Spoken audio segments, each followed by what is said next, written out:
Hello everyone, welcome back to Sigma Institute of Excellence. मैं हूं मोनिका और आज हम मटेरियल कॉस्टिंग कल जहां पे छोड़ा था एक बार वहां से पहले फॉर्मूला सारे रिवाइज कर लेते हैं और उसके बाद आज अपने ने जितने कॉन्सेप्ट अभी तक पढ़े हैं उसके प्रैक्टिकल क्वेश्चन सॉल्व करेंगे।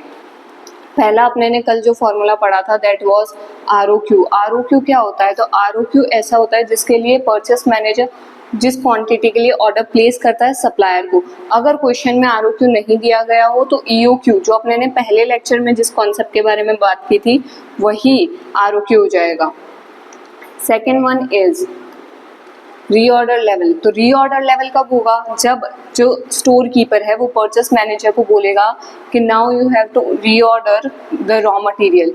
तो वो कब होगा? तो maximum consumption into maximum lead time, that is the formula. और रीऑर्डर लेवल का एक सेकेंड फॉर्मूला भी था that is safety stock plus average consumption into average lead time. अब मिनिमम स्टॉक के लिए रीऑर्डर लेवल का अगर सेकेंड फॉर्मूला तुम्हें याद है तो बहुत इजी हो जाता है कि तुमको जस्ट ये जो सेफ्टी स्टॉक है इसी का दूसरा नाम मिनिमम स्टॉक लेवल है। तो तुमको जस्ट इसको इस साइड लेके आना है, मैक्स सिंपल मैक्स लगानी है और ये यहाँ पे माइनस में आ जाएगा। तो ये फॉर्मूला हो जाता है तुम्हारा मिनिमम स्टॉक लेवल का ROL minus average consumption into average lead time. Maximum stock level, maximum stock level का इजी सा फॉर्मूला है। मैक्सिमम स्टॉक लेवल मतलब यू हैव टू आइडेंटिफाई कि तुम्हारे स्टोर में इतने से ज़्यादा स्टॉक तो कभी रह ही नहीं सकता, मैक्सिमम तुम्हारे स्टोर में इतना ही स्टॉक रहेगा। तो reorder level plus reorder quantity minus minimum consumption into minimum lead time, then average stock level. Average का एज यूजुअल वाला formula minimum plus maximum divide by 2। Average stock level का दूसरा formula भी था इन केस तुम्हारे पास question में maximum stock level नहीं है या फिर फाइंड करने को नहीं बोला but you have minimum stock level and ROQ, तो तुम ये वाले फॉर्मूला से एवरेज स्टॉक लेके आ सकते हो। डन। आई होप यहाँ तक कोई डाउट नहीं होगा। आज अपने क्वेश्चन की तरफ चलते हैं। Now let's start with the first question. Anil and company buys the annual requirement of 36,000. Annual requirement means हमें A दे दिया, then वो 36,000 यूनिट्स वो 6 इंस्टॉलमेंट में मंगाता था, मतलब पर एनम वो 6 बार ऑर्डर प्लेस करता था सप्लायर के पास। ये गिवन इन्फॉर्मेशन अभी तक की। आगे बढ़ते हैं। यूनिट कॉस्ट ₹1, मतलब ये अपनी पीपी हो गई, प्राइस परचेस प्राइस हो गई ₹1। Ordering cost ₹25। Inventory carrying cost is 20%। Percentage अपने को दिया है तो अपने कैरिंग कॉस्ट फाइंड आउट कर सकते हैं, दैट इज 25 इंटू मतलब ₹1 इंटू 20%। अब अपने को क्वेश्चन में फाइंड क्या करना है? Find the total annual cost of existing inventory policy. Existing जो इन्वेंट्री पॉलिसी है उसकी कितनी टोटल कॉस्ट होगी, एनुअल कॉस्ट, और कैलकुलेट कितना मनी हमें बचाना पड़ेगा, मतलब अगर अपने ईओक्यू से ऑर्डर प्लेस करते हैं तो हमारे कितनी सेविंग्स होंगी। ये दो चीज़ अपने को क्वेश्चन में फाइंड करने को बोल रहा है। तो चलो स्टार्ट करते हैं यहाँ पे अपने क्वेश्चन 1। अपना जो फॉर्मेट था A O P P percentage and C, यही फॉर्मेट के साथ कंटिन्यू करेंगे। तो ए अपने को क्वेश्चन में दिया था 36,000, ओ भी दिया था क्वेश्चन में, ordering cost is ₹25, PP is ₹1 and percentage is 20%, sorry. Carrying cost निकल सकती है 1 इंटू 20%, दैट इज 0.2। तो पहले अपने ईओक्यू फाइंड कर लेते हैं, उसके बाद अपने एनुअल कॉस्ट कैलकुलेट करेंगे।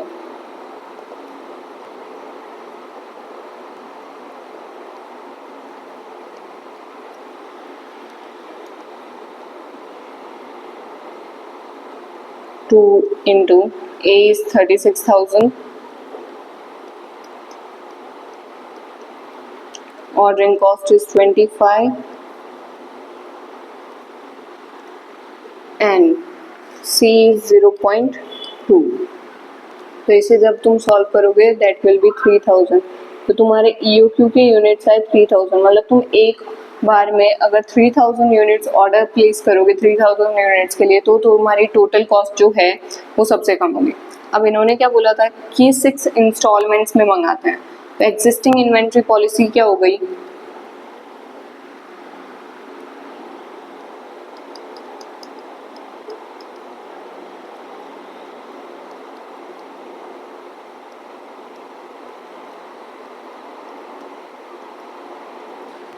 दैट इज 36,000 और वो एनुअली 6 बार ऑर्डर प्लेस करते हैं।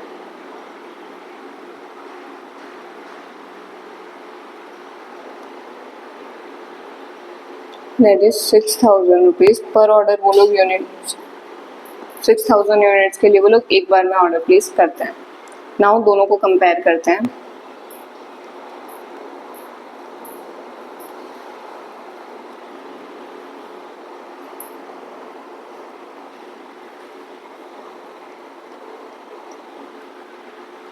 सबसे पहले अपने एनुअल परचेस कॉस्ट वैसे तो निकाल ही सकते हैं, 36,000 इंटू 1 करेंगे तो अपना 36,000 ही आएगा, बट दोनों में अगर सेम ही वैल्यू आनी है, दोनों में मेरे को यहाँ पे लिखना तो 36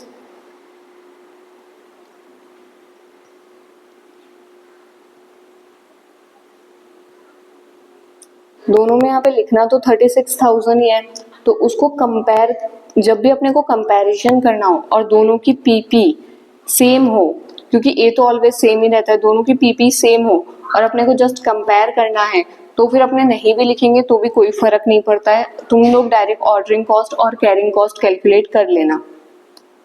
आईसीए वाले मेजरली यही करते हैं, जब भी इनके पास पीपी सेम होता है और दो यूनिट्स के मतलब ईओक्यू और जो ये लोग पहले से इनकी पॉलिसी है वो दोनों कंपेयर करते हैं, तो मेजरली मेजॉरिटी ऑफ टाइम्स वो लोग एनुअल परचेस प्राइस नहीं कंसिडर करते हैं। और तुमको करना तो वही है जो आईसीए की बुक में है, तो that is annual ordering cost. अपने डायरेक्ट यही फाइंड कर लेते हैं। इसका फॉर्मूला परसों देखा था, A upon Q into O, that is A अपना है 36,000, Q 3,000 and ordering cost is 25 rupees, तो ये दैट विल बी 300। सेकेंड में 36,000 डिवाइड बाय 6,000, क्योंकि एक बार में अपने 6,000 यूनिट्स ऑर्डर कर रहे हैं इनकी पहली पॉलिसी के हिसाब से, और ऑर्डरिंग कॉस्ट इज 25, तो that will B 150। Then we will calculate annual carrying cost.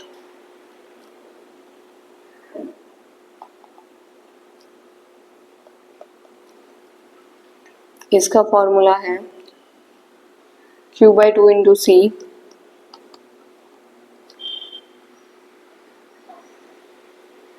Q is 3,000 divide by 2, C की वैल्यू अपने ने क्वेश्चन में फाइंड की थी, दैट इज 0.2, तो ये भी 300 हो जाएगा। यहाँ पे 6,000 divide by 2 into 0.2 and it will be 600, तो टोटल 600 एंड 750। मतलब जो इनकी पहली पॉलिसी थी 6,000 ऑर्डर करने की एक बार में, तो उसमें से अपने को कॉस्ट आएगी 750 एक्स्ट्रा, एंड जो अपनी ईओक्यू से अपने ऑर्डर करेंगे तो आएगी 600, तो अपनी सेविंग्स कितनी होगी ईओक्यू की वजह से, therefore savings due to EOQ is equal to 750 minus 600 150।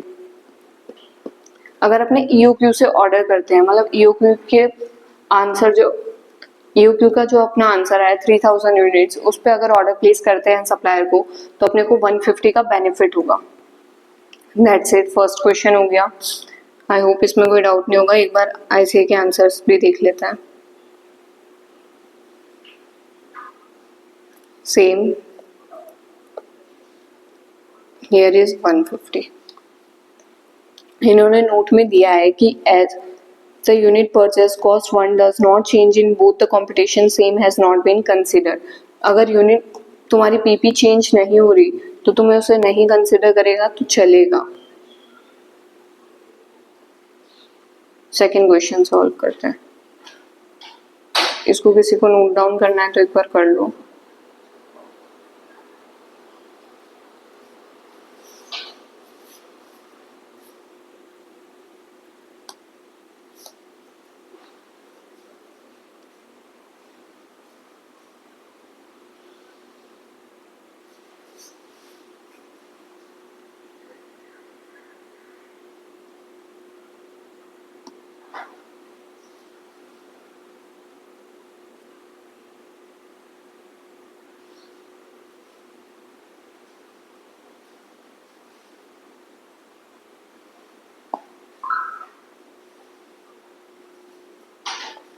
Now the next question is, company manufacture करती है एक स्पेशल प्रोडक्ट जिसके अंदर एक component alpha is our raw material, क्योंकि इस पूरे चैप्टर में अपने सिर्फ रॉ मटेरियल कंजप्शन पे ध्यान देंगे। Annual demand of alpha, annual demand, annually required, ऐसा कुछ लिखा हो, दैट मीन्स ये अपना ए है। Then cost of placing an order means ordering cost, cost per unit of alpha means it is PP, purchase price. Carrying cost per annum 20% अपने को दिया ही है। कंपनी ऑफर करती है एक क्वांटिटी, मतलब अपना सप्लायर जो है वो हमें एक ऑफर कर रहा है कि इफ यू परचेस 4000 यूनिट्स, अगर अपने एक बार में 4000 यूनिट्स उससे ऑर्डर करें तो वो हमें 4% डिस्काउंट देगा ऑन पीपी। ओके, तो अपने को कंप्यूट क्या करना है, पहले तो इकोनॉमिक ऑर्डर क्वांटिटी ईओक्यू को कंप्यूट करना है, और सेकंड हमें ये बताना है कि हमें ऑफर को एक्सेप्ट करना चाहिए कि नहीं। तो चलो पूरा सॉल्व करके देखते हैं कि ऑफर एक्सेप्ट होना भी चाहिए कि नहीं। सेकंड नंबर, सबसे पहले वही फॉर्मेट अपना प्रिपेयर कर देंगे, A O P P percentage and C. A अपने को दिया है 8000 units, ordering cost 200 per unit, and PPs 400, 20% and 400 into 20% 80 rupees. अब अपने को एक और बात लिखी थी कि अगर अपने 4000 यूनिट्स के लिए अगर एक बार में ऑर्डर प्लेस करते हैं तो फिर अपने को डिस्काउंट रिसीव हो रहा है। तो एक बार देख लेते हैं वो डिस्काउंटेड पीपी अपनी कितनी आएगी। तो डिस्काउंट कितना है, 400 इंटू 4%, 16 रुपीज़ पर यूनिट का डिस्काउंट है। तो डिस्काउंटेड वैल्यू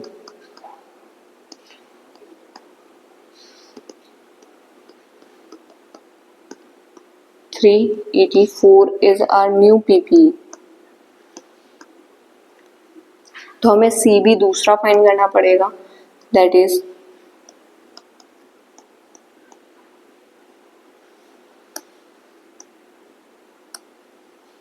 384 इंटू 20%, 76.8। अब पहले अपने को क्वेश्चन में क्या बोला है कि अपने को ईओक्यू फाइंड करना है, तो पहले ईओक्यू फाइंड करते हैं। ईओक्यू इज इक्वल टू, उसमें अपने डिस्काउंट वैल्यू कंसिडर नहीं करेंगे, उसमें अपने को जो नॉर्मल इतना डेटा दिया है इसी में से अपने ईओक्यू फाइंड करेंगे। डिस्काउंट वाला जो काम है, मतलब ये वाला जो अपने को इन्फॉर्मेशन दी है, ये अपने को सेकंड पार्ट में काम लगेगी।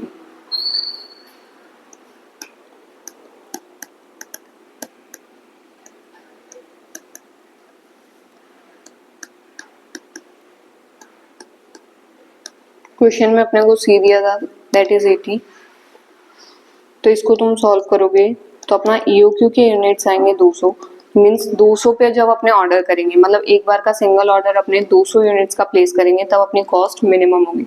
अब अपने दोनों को कंपेयर करते हैं कि कौन सा बेटर है, अपने एक बार में 200 यूनिट्स मीन्स ईओक्यू पे ऑर्डर करें या फिर डिस्काउंट अवेल करने के लिए 4000 क्वान्टिटीज ऑर्डर करें। Part 2 of question.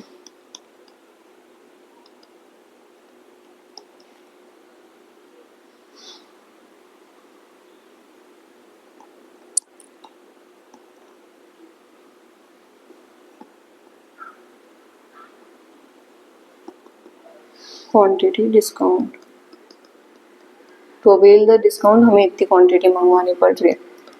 तो 200 यूनिट्स हमारा ईओक्यू है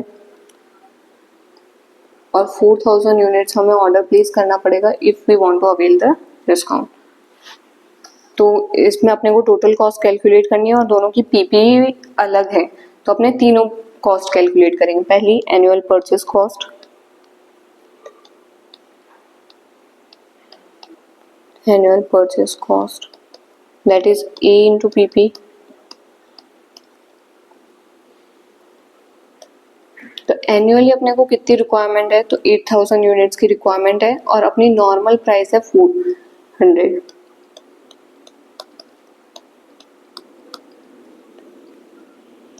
that will B 32 lakh rupees. और इफ हम लोग ऑर्डर करते हैं 4000 यूनिट्स तो हमको डिस्काउंट मिल रहा है और हमारी डिस्काउंटेड वैल्यू है 384, it will be 30,72,000। Now second cost, annual ordering cost.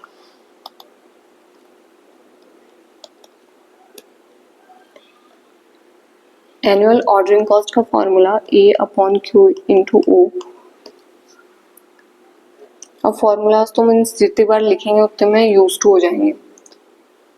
Annually 8000 की रिक्वायरमेंट है, हम लोग एक बार में EOQ के अंदर 200 यूनिट्स ऑर्डर करेंगे और अपनी एक बार की ऑर्डरिंग कॉस्ट है 200,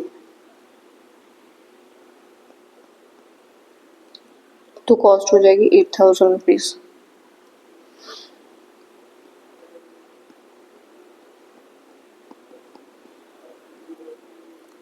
Here it will be 400.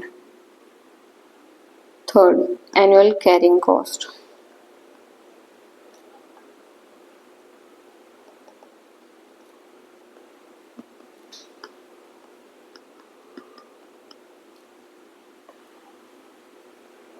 तो EOQ पे अपने ऑर्डर कर रहे हैं तो अपना Q जो है वो 200 हो जाएगा, डिवाइड बाय 2। इधर C वो लेना है जो अपने ने नॉर्मल PP से मल्टीप्लाई करके लाया था, means 80 rupees, that will also be 8000। And यहाँ पे अपना Q 4000 डिवाइड बाय 2, यहाँ पे C अपने वो लेंगे जो अपना डिस्काउंटेड वैल्यू से मल्टीप्लाई करने के बाद आया था 76.8, तो 1,53,600। अब टोटल कर लो,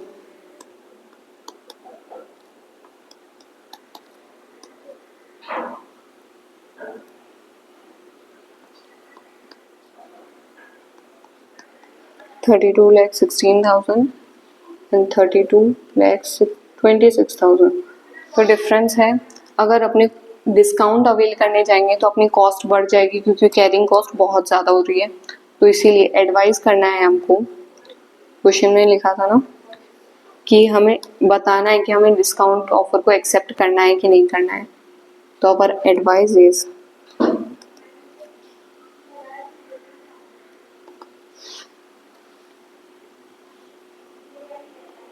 the total cost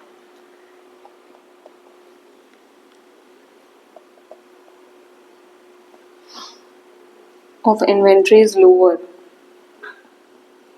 when we place order at EOQ। अगर हम लोग EOQ को अडॉप्ट करते हैं तो अपनी टोटल कॉस्ट जो है वो कम होगी और कंपनी को इसीलिए एडवाइस है कि वो ऑफर को एक्सेप्ट ना करे। Hence the company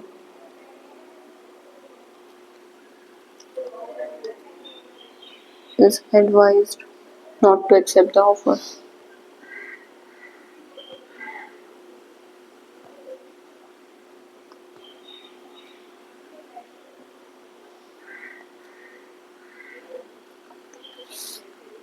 done, second number का क्वेश्चन कंप्लीट हुआ। Now let's move to the third one.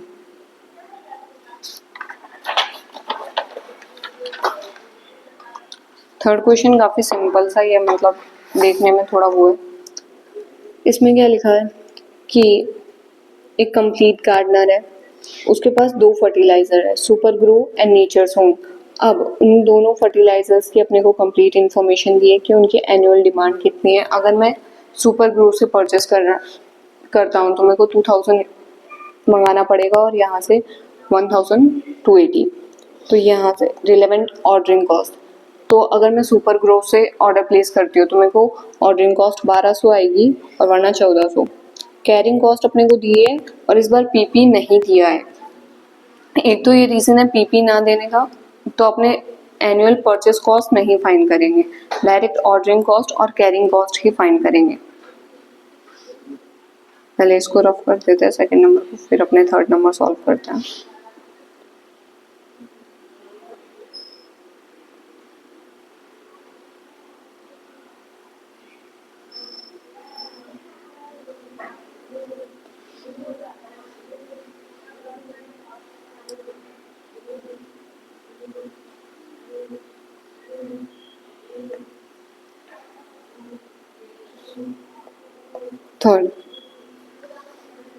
Third के लिए अपने पास दो फर्टिलाइजर्स हैं,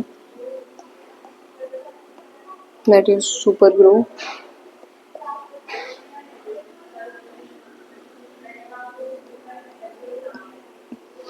mutual fund.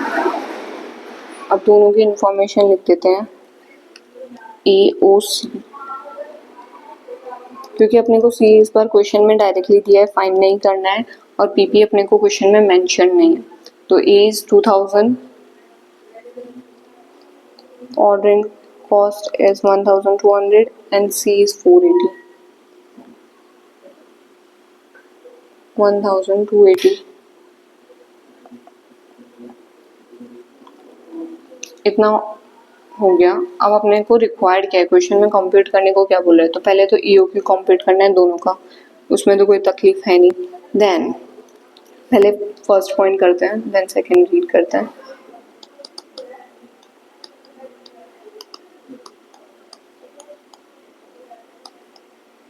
To AO upon C, 2 into 2000।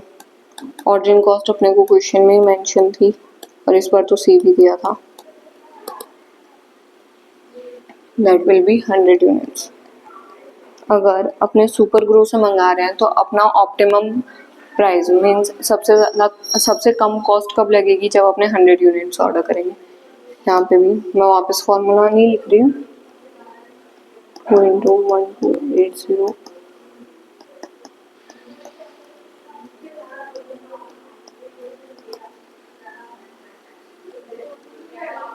80 units.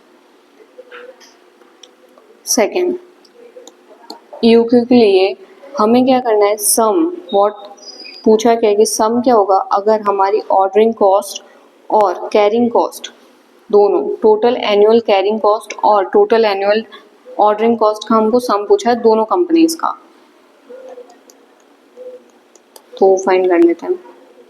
That is super grow at EOQ only.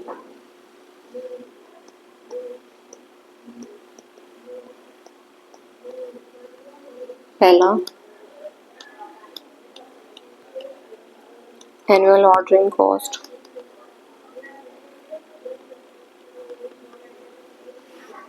इसका formula A upon Q into O, तो that is A कितना था अपना क्वेश्चन में, सुपर ग्रो का था 2000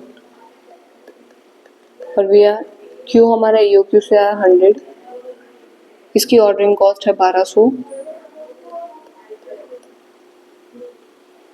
तो अपना टोटल ऑर्डरिंग कॉस्ट आएगा 24,000। और नेचर्स ओन की बात करें तो सेम फॉर्मूला, अपना A है 1280, Q80 and ordering cost is 1400, तो आएगा 22,400। ऑर्डरिंग कॉस्ट की वैल्यू आ गई। अब कैरिंग कॉस्ट निकालते हैं।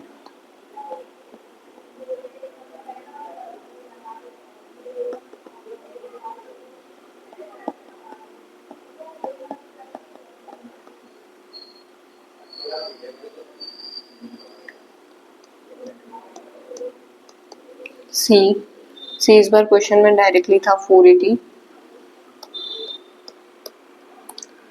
That is 24,000। और वैसे भी अगर अपना EOQ पे ही कर रहे हैं तो अपना ऑर्डरिंग कॉस्ट और कैरिंग कॉस्ट हमेशा सेम आता है, बट फिर भी तुम्हें फाइंड करके बताना पड़ेगा। That is 80/2 into Nature's Own की कैरिंग कॉस्ट है 560, 22,400।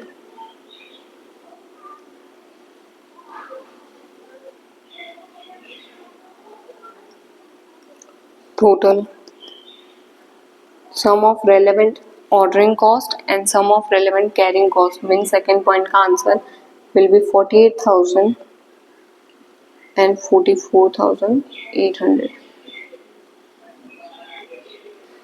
Done second point. Now the third one.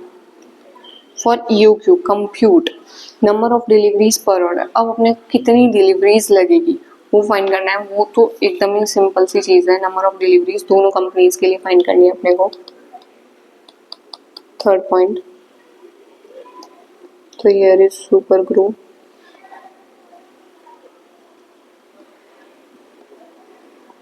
Nature sun, और नंबर ऑफ ऑर्डर्स मीन्स हमको एनुअली कितना चाहिए, तो 2000 यूनिट्स चाहिए और हम लोग एक ऑर्डर में 100 मंगा रहे हैं, तो हमें कितनी बार ऑर्डर प्लेस करना है।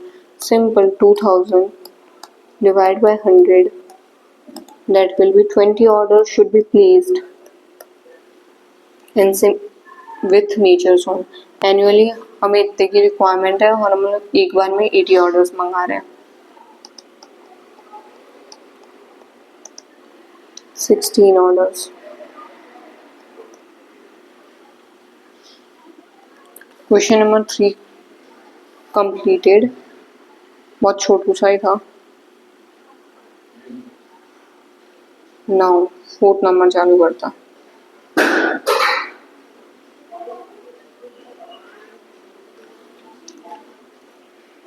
कंपनी 3 रॉ मटेरियल यूज करती है, A, B एंड C। अब इसकी हमें काफ़ी सारी इंफॉर्मेशन दी गई है कि रॉ मटेरियल ये 3 है। अब यूसेज पर यूनिट ऑफ प्रोडक्ट, इसका मतलब क्या होता है कि एक फिनिश गुड्स बनाने के लिए मुझे कितना यूनिट ऑफ रॉ मटेरियल चाहिए होता है, कितना RM चाहिए होता है। तो मैं अगर A रॉ मटेरियल की बात करूँ तो मेरे को एक फिनिश गुड्स बनाने के लिए 10 यूनिट्स ऑफ A चाहिए होगा, तो मेरा एक फिनिश गुड्स बनेगा। सेम विथ B, अगर मेरे पास 4 units of raw material of B होगा तो मेरा एक फिनिश गुड्स बनेगा। ये चीज़ ये डिस्क्राइब कर रही है। देन रीऑर्डर क्वांटिटी, ROQ इस बार क्वेश्चन में दिया है, मीन्स हमें EOQ फाइंड करने की कोई नीड नहीं है। PP दिया है, लीड टाइम दिया है अपने को क्वेश्चन में। Then ROL, reorder level and minimum level. Then यहाँ पे नीचे कोई और भी इंफॉर्मेशन दी है कि weekly production means consumption 175 to 225 units का होता है और ऑन एवरेज 200 यूनिट्स का होता है। तो इससे अपने पहले अपना फॉर्मेट रेडी कर लेते हैं जिससे अपना कैलकुलेशन इजी हो जाए।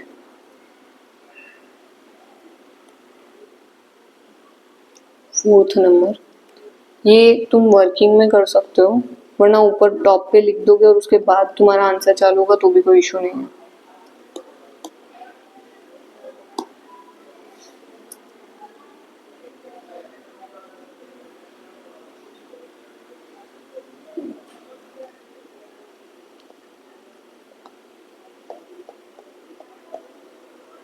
कंजप्शन,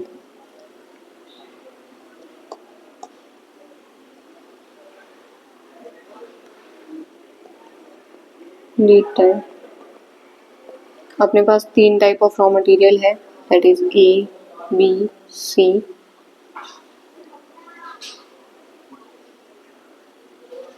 और इनका मिनिमम, एवरेज एंड मैक्सिमम ये अपने को चाहिए।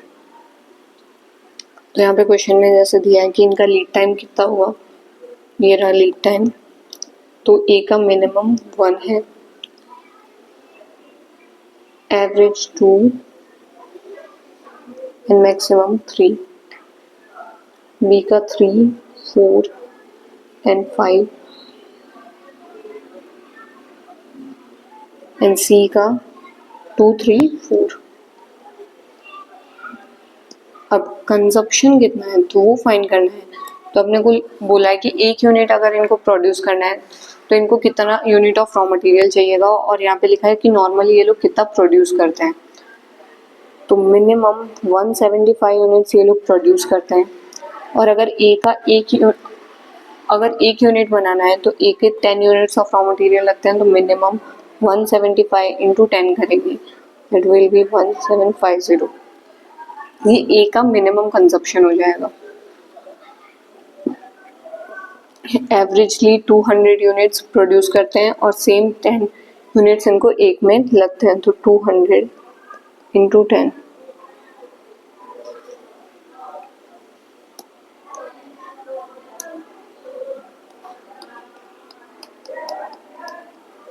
तो 2000 एवरेज कंजप्शन हो जाएगा ए का।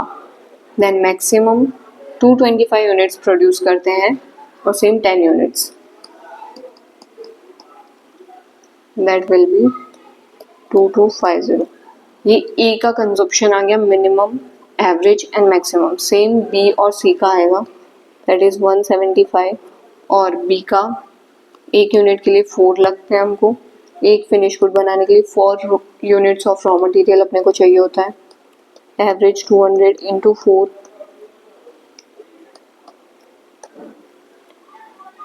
And 225 into 4।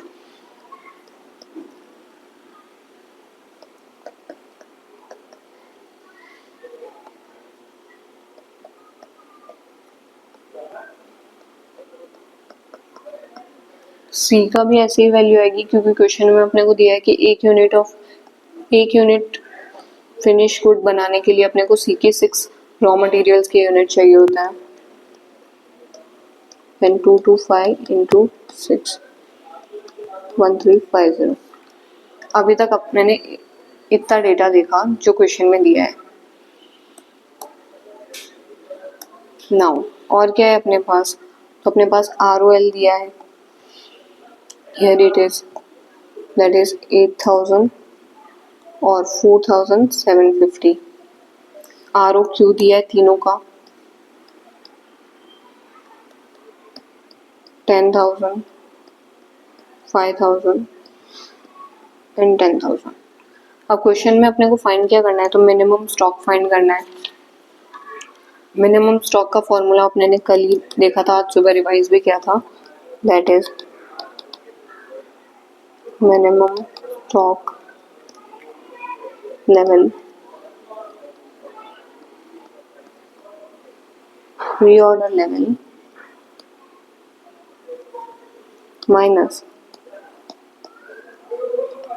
average consumption into average lead time।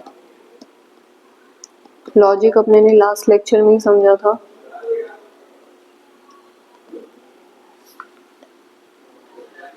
अपने को स्टॉक ए का ही फाइंड करना है सिर्फ मिनिमम, तो ROL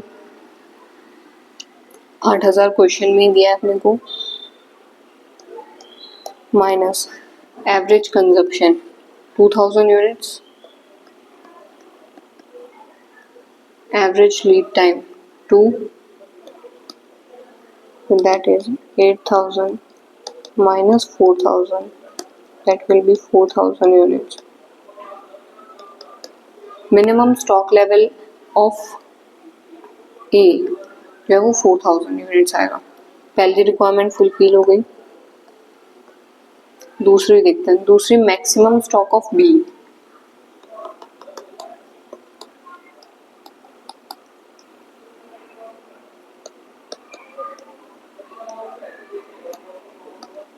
मैक्सिमम स्टॉक का फॉर्मूला क्या था, reorder level plus reorder quantity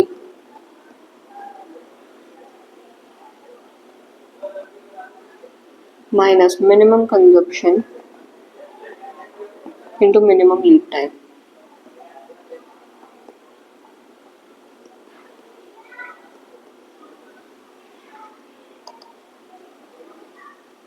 तो बी का ROL 4740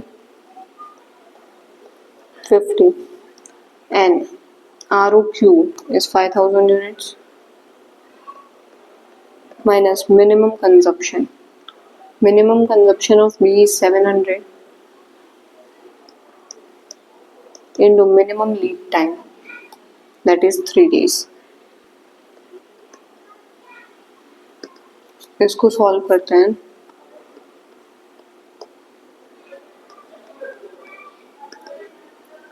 7650 kgs में है पूरा डेटा, तो you can not right units over here. kgs means this much kg of raw material is required. Maximum stock level of B is 7650 kgs. Second is also done. Let's move to third. Reorder level of C.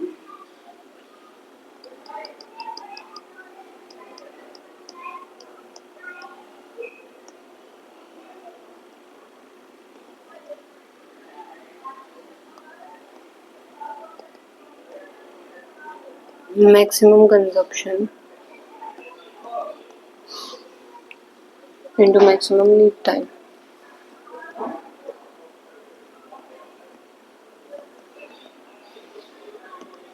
तो C का maximum consumption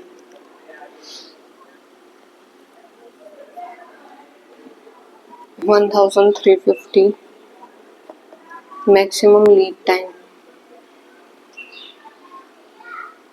that is 4,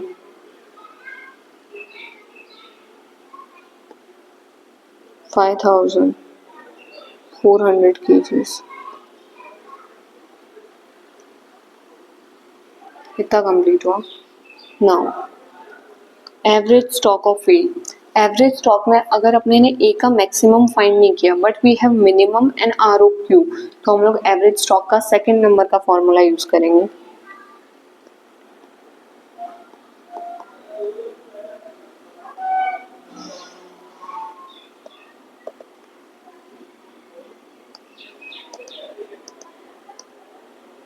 minimum stock of A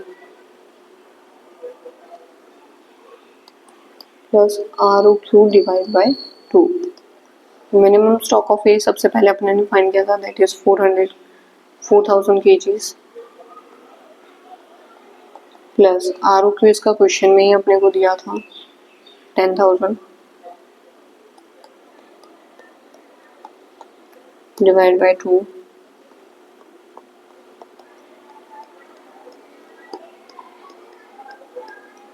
now 9000 kgs. Question complete हुआ. Fourth number easy सा है, बस ये working जो है ये एक बार बनाने में 2 मिनट लगेंगे बट उसके बाद क्वेश्चन बहुत इजीली सॉल्व होगा और मिस्टेक होने के चांसेस बहुत कम हो जाएंगे.